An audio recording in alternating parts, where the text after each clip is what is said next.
Ya, Assalamualaikum guys, selamat pagi. Bertemu kembali kita di channel Saksi TV Situ. Okey, hari ni adalah hari latihan menentah desa 2026.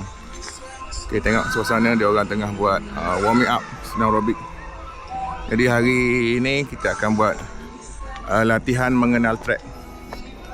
Okey, apa-apa pun, let's go guys.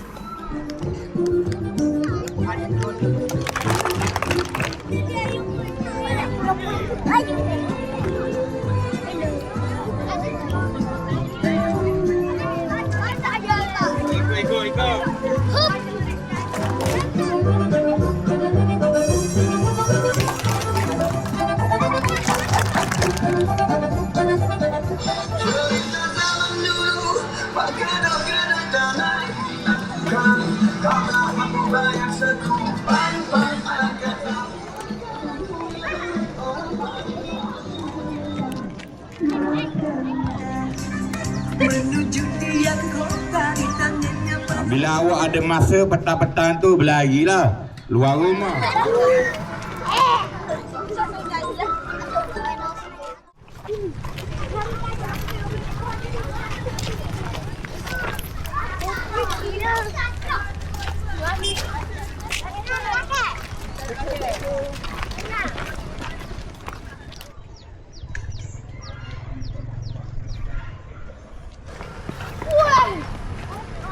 Takkan.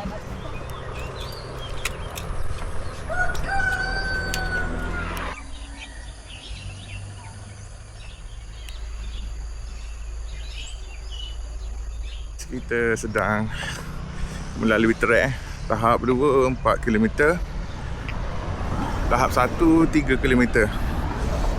Okey. Okay, let's go guys.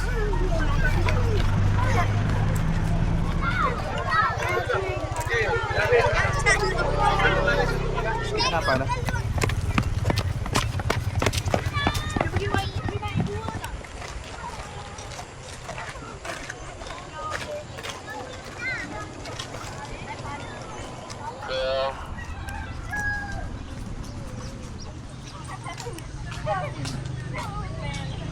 Kita punya penyelaras Kejohanan Mentah Desa, Cikgu Syafiq. Okay, jadi hari ni kita pra-mentah desa. Kita tengok dulu kawasan laluan. Kita nantikan hari Khamis nanti.